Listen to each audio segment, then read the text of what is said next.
Meu nome é Olumoyiwa Anthony Adekoya. Eu nasci em Lagos, que é a capital da Nigéria. Naquela época, agora não é mais a capital, a capital agora é Abuja.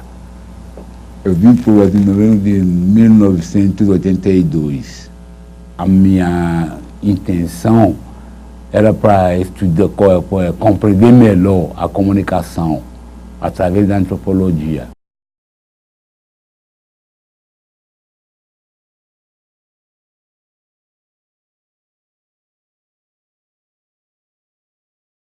Quando eu cheguei aqui, eu não conheci ninguém aqui. Nunca vim aqui, não conheci ninguém. E no início eu nem falava a língua. Sabe? Era difícil no início. Você está no meio de todo mundo conversando, todo mundo rindo, você vai olhando que há graça, você não sabe o que está acontecendo. Ou você entra no restaurante, vem vestido, sentar, o garçom chega, dá o caracol de coisa para você, olha meia hora, 2 horas, está olhando, fome está apertando, aí Gastão, pois não senhor, você não sabe. Aí você tem que ficar olhando se tem algum desenho, alguma coisa parecida. É terrível mesmo. Então passar por tanto sufoco, porque a língua inglesa não tem nada a ver com português. Eu fui numa feira ali perto de Rio da Batida, eu voltei nervoso para casa. O cara dele tá um burro, que eu desenhei o peixe, desenhei para o cara não sacou. Aí, tão puto que a vida que eu fiquei aí, virar e se foi embora para casa, nem sabia de nada. Depois que eu fiquei sabendo que o peixe fica lá no fundão dos corredores, que situação que é. Que lá em Lagos tem, quando chegaram os escravos que botaram, eles ficaram lá como ponta de início, para eles migraram para o outro lado. Então tem um tipo de inglês que eles falam lá, que é misturado com português, só que eu não sabia que era a palavra português. Inclusive lá está escrito campus, eu não sabia o que quer dizer. Quando eu cheguei aqui, fiquei sabendo disso daí. Mas tirando isso, eu nunca tive contato, nem era o grego para mim. O cara está com fome, quer sair logo aí, meia hora, olhando aquele cara, atende o outro, atende o cara. E esse senhorita está falando com você, como você é mudo, sabe?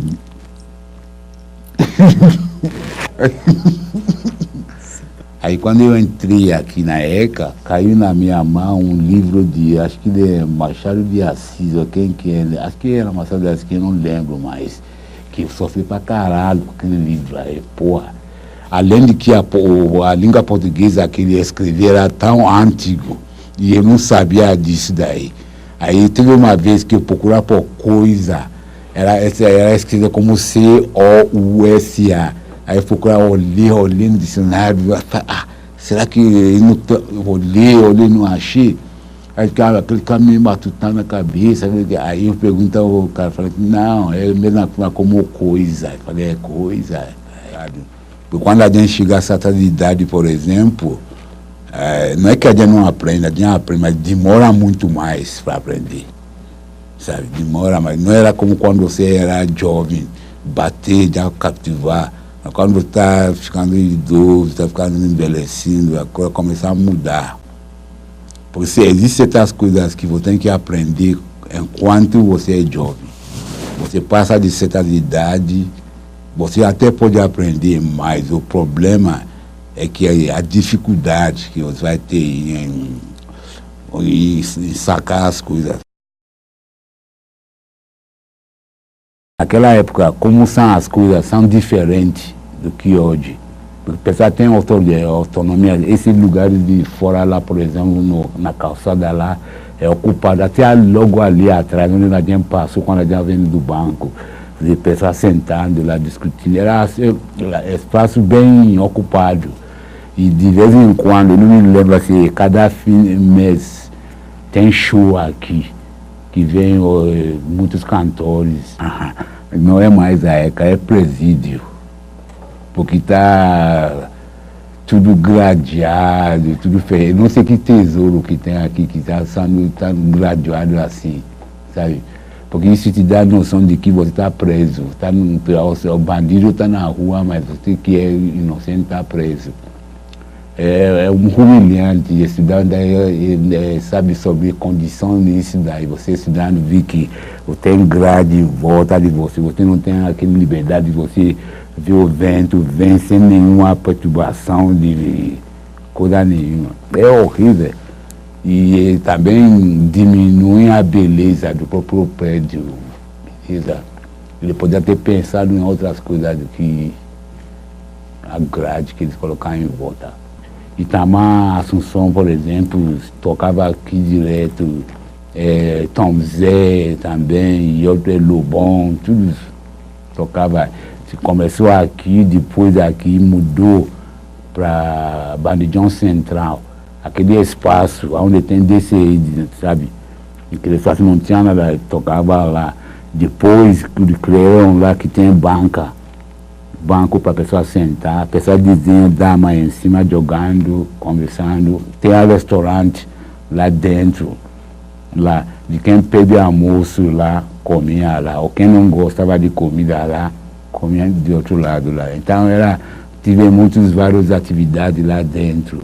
Tem editora USP, tem pessoal de ótica, tem várias atividades. Sabe, porque é ruim você ver dentro do grande, você está comendo, ver que você está vendo grade, parece que você está passarinho dentro de gaiola, sabe? E é muito ruim isso, porque a USP naquela época era limpo, todos os lugares, você não vê sujeira, sabe? Tem gente que sai caçando, sabe? Está tudo limpo. Você, na história, por exemplo, você entra pela aquele rampa da história, tão brilhante que você pode pentear seu cabelo, agitar-se, tão limpinho que ficava. Então está tudo limpo. Agora você vê o rato, barata dentro da universidade. Aquele lado de bloco de, por exemplo, se você passar lá à noite, você vai ter assustado o que você vai ver. Rato cobre o carrinho, quando você chega tudo correndo assim, sabe? Então, é muito lagado isso. A USP está lagado. O que está acontecendo com o síndico, isso e outro, não é à toa isso daí. Para quem conhece a USP, alguns anos atrás, é diferente do que era agora. Naquela época está até mais festa do que coletivo. Cada fim de semana está rolando alguma coisa. Que tudo sexta-feira, ali atrás do... Como que é? Atrás de arte cênica, onde tem isso aí. Tem lugar que já é reserva, já tem buraco lá onde faz fogueira. Então tem dança de crioulo, que as mulheres dançam, homem também dança. Para você dançar como homem, você tem que entrar de saia. Aí dança, então tudo sexta-feira rola isso. Aí o pessoal sai tantas coisas. O que mais está naquela época era sangue de boi. Aquela garrafona aí. Então a pessoa toma com sangue de boi, fica louco, aí fuma cigarrinho do índio, aí começa a dançar, aí desfrutando a saia, quem vai pegar primeiro. Teve vários shows, teve um show naquela época que acho que é Eka Woodstock, alguma coisa assim, não me lembro. Que foi uma das maiores festas que eu vi a ECA produzir quando eu estudei aqui. Foi uma festa que outras festas, quando são meia-noite e pouco, 1 hora, já não tem mais ninguém. Sabe, não tem como sair fora, mas isso aí foi até 10 horas da manhã. Ainda tem som rolando. Isso. Naquela época tem atividade cultural, sabe, tem sarau, tem show musical. Que hoje em dia que está faltando muito essa integração cultural, mesmo está faltando, que já pode dizer, por exemplo, hoje em dia ninguém conversa com ninguém, todo mundo com o celular na mão, dentro de ônibus, até você vê gente comendo aí, assim, ninguém conversa mais com ninguém. Era uma coisa que a gente sente, solidão, e está gerando muitas doenças contemporâneas que ninguém sabe o que está acontecendo.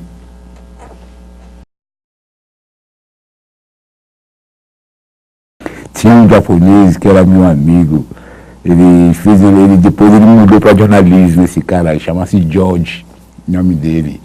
Como ele foi pra caramba, aí vai ficar tudo aquele sujeira. Mas era diferente, tempos diferentes. Porque naquela época também, para você comprar cigarro, você não precisa sair fora. Então tem venda de cigarro, cada departamento tem um bar, cigarro. Então é acessível, muito acessível. Aí depois agora vem a lei federal que proíbe bebida alcoólica e cigarro nas instituições de ensino. Aí não tem mais isso. Até barbeiro tinha na ECA, o Ciolino. Levou de um cara também, chama-se Marco Antônio Rangel, que era de Guará. Estávamos juntos. E tem outro cara aí que eu vi aqui agora, que ele é professor aqui de comunicação digital, não sei o nome dele. Também estamos juntos, os caras aí. Não lembro mais o nome dele. Mas tinha muitas pessoas legais, muitas pessoas ruins. A única coisa muito engraçada naquela época é que tem alguns cursos que se julgaram que são os elites. Então eles se sentem meio isolados, diferenciados entre si.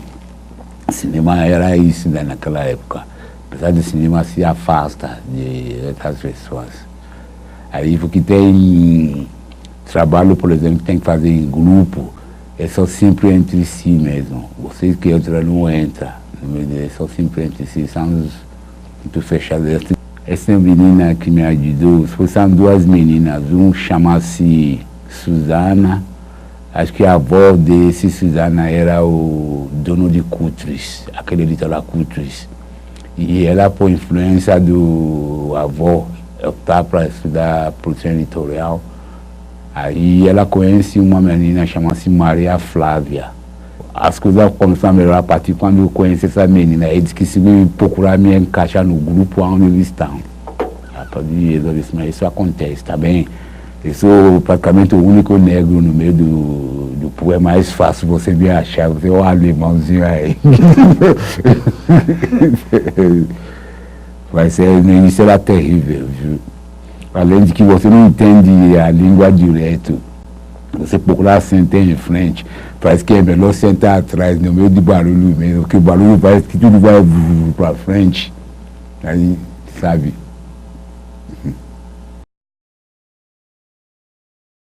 Eu acredito que teoricamente eu consigo, mas praticamente não. Porque nunca existe essa função, porque não tem oportunidade para você exercer a função. O governo não prepara ninguém para o mercado de trabalho. E a própria Universidade de São Paulo não forma profissionais, ele forma pesquisadores e professores que eles formam. Não te prepara para o mercado. Igual o PUC, por exemplo, você faz um curso, por exemplo, você já entra como estagiário nas coisas, porque isso aí é voltado mesmo ao mercado de trabalho.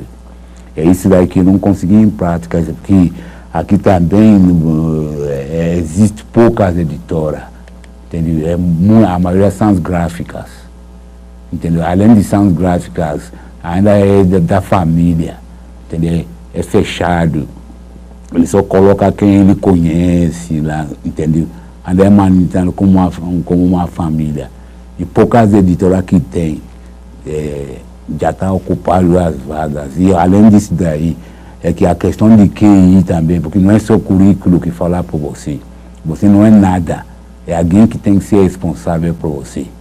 E alguém que vai ser responsável por você é aquele QI, quem indica. Você às vezes manda meus currículos para a empresa, ele nem te dá retorno, que ele recebeu esse currículo, esse outro, ignora, sabe? E para você conseguir emprego, alguém tem que colocar você naquele lugar.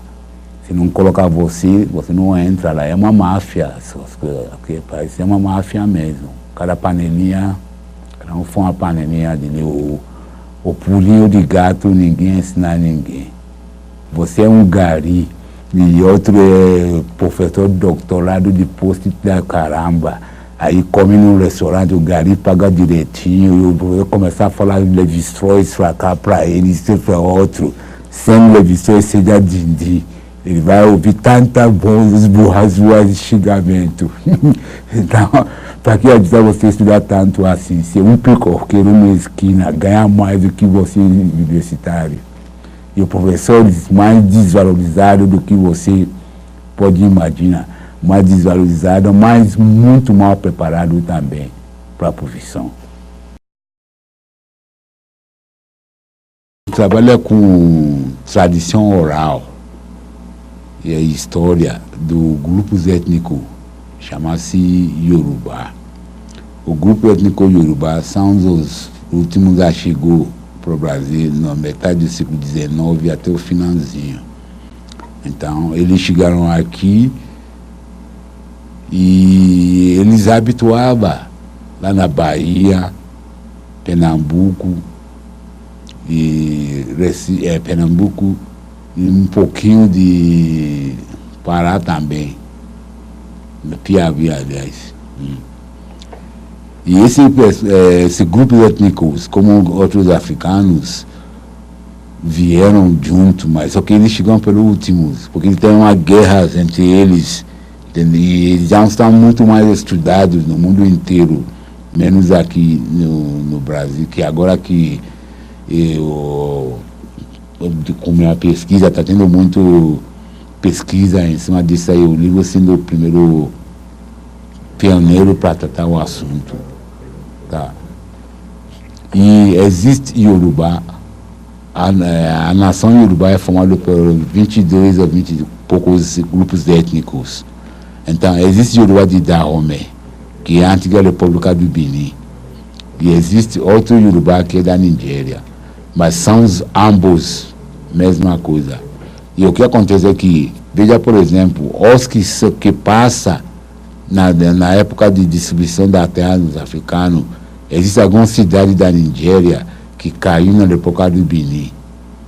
Entendeu? Mas que os caras que moram lá se comportam como da Nigéria. E além disso daí, depois da escravidão, alguns dos escravos voltaram para o país de origem deles. Os Yorubá, que voltaram para a África, voltaram em duas equipes. Os que são muçulmanos e os que são católicos. Os muçulmanos ficaram na República do Benin e os católicos ficam na Nigéria. Eles têm tudo em comum, tanto como a falar e cultura, cosmologia africana, por exemplo, é uma coisa só. O que muda é só um pouquinho de diferença que eu acho que praticamente que isso vai ser devido à etnia que tem no grupo. Porque o Yorubá, por exemplo, tem 22 etnias que formam uma nação de Yorubá. Né? Então, entre esses 22 que formam uma nação de Yorubá, apenas uns 4 ou 5 ou 6 por aí que veio depois, na época da escravidão para cá. Que são, porque tem alguns que vêm em grande quantidade e tem outros que vêm em menor quantidade, que são os grupos étnicos como grupo étnico minoria, né, na África, tanto como na escravidão. Mas aqui uma coisa muito interessante que é tudo relacionado à África é estudado a partir do Oceano Atlântico. Além disso daí, lá no norte da Mali, por exemplo, Gão, já tem universidade desde o século V, já tem universidade lá no Gão. Mas hoje em dia nenhum pesquisador toca nesse assunto, só toca do lado atlântico, porque lá do Atlântico movimentou muito dinheiro através da escravidão, isso, facilidade de locomoção e outro, mas nunca olha isso aí. E o que acontece é que tudo que a Europa sabe sobre hoje é através da África, que sabe isso daí. Tudo bem, uma mão lava a outra ficando, porque a África foi divulgada através da Europa também, porque é a Europa que promovia a África. Então, uma mão lava a outra e a mão fica limpo. E então, esse povo Yorubá, ele que trouxe os orixás para cá. E então, aqui eu digo que não é cultura brasileira, mas é culturas brasileiras, porque tem várias outras culturas competindo com o outro, japonesa, chinesa, você europeu, americano, vê traços de tudo na sociedade brasileira. Então, como eu conheço de lá, eu gostaria de saber aqui qual será o vestígio que foi deixado aqui, como que é esse vestígio assim, ela é mantido daquela maneira, ou como quais serão as transformações que ocorrem dentro disso aí. É por isso que eu optei de usar Ogum, por exemplo, que é o orixá que é muito conhecido tanto lá como aqui, e que é muito importante. A partir daí eu pesquisei, narrando a fenômenos, como as coisas acontecem aqui e como acontecem lá. Porque, na verdade, lá é matriz, e aqui se querer fazer como uma matriz, mas existem muitas coisas que não vai acontecer aqui. Porque veja a cidade, porque pessoas que ficam aqui são as pessoas selecionadas, entendeu?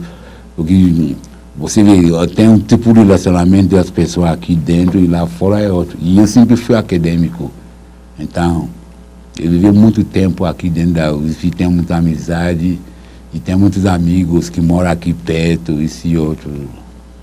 E também eu me sinto muito mais seguro aqui dentro do que lá fora, sabe? Porque lá fora qualquer coisa pode acontecer, mas aqui são as pessoas educadas, selecionadas, não é qualquer um que entra aqui. O que é difícil para entrar aqui e ao mesmo tempo também é mais difícil para sair também. Não é todo mundo que entra a sair, tem alguns que abandonam o curso, tem outro que vai para outro, sabe?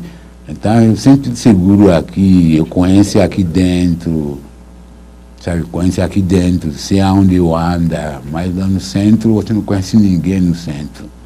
De tudo que você quer aqui, tem aqui o perigo morar ao lado aqui, tem tudo. Tudo que você quer, piscina, comida, festinha, mulheres, carro, tem tudo aqui. Então não precisa ficar lá fora, lá que você corre mais risco do que aqui dentro, que você é mais seguro e tem tudo na mão.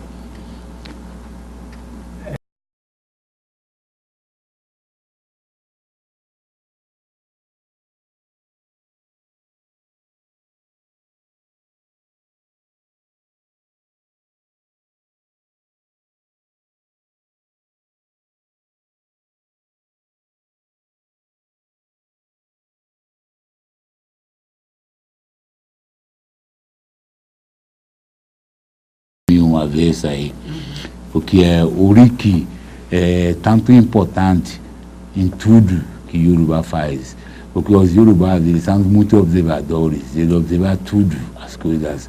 Então tem o Uriki para tudo, o Uriki da família, o Uriki da criança, o Uriki de orixá. Então, porque o Uriki é o que te deixa mais, é como o cartão da visita, tá ligado? É como o cartão da visita. Então, o cartão da visita que te agrada. Está aí, se você me permite para ler, está aí para vocês aí. Uriki Adekoya, ọmọ Modu Isoku, ọmọ Barakelu, ọmọ Esinule Angbatarede, ọmọ Akenugbo Kẹrùbára ọ̀nà, ọmọ igi mẹ́ta ìníṣòkù, ọ̀kan ń sowó, ọ̀kan ń sọmọ, ọ̀kan ń sọ àìkúṣẹ̀gbọ́n òwà, ọmọ olúwa sí àlékè, ọmọ ayarawure, ọmọ ajogun lọ́fà, ọmọ ọlọ́run wọ̀run rẹ̀ dé, ọmọ àìgbójìjì wàràwàrà, ẹyẹ mùrẹ́màlè, ọmọ máfàkàrà ṣeré níta ọlọ́fà, ọkùnrin mi dẹ́n obìnrin mi dẹ́n ọmọ láìpẹ́ òkú àgbàhùn ọmọ mọ́sù àjàlè ọmọ gbódù mọ́ ọmọ ògbóyè gbọ́lá ọmọ ògbó kò gbá ìlà ọmọ ìtẹ̀lẹ́mọ ẹ̀gẹ̀yọ̀ ọmọ apẹ̀bí lórí ẹ̀gà oríkì Adékọ̀yà. Nous me perguntons la tradition pour qui cela est fora de minha casa, né?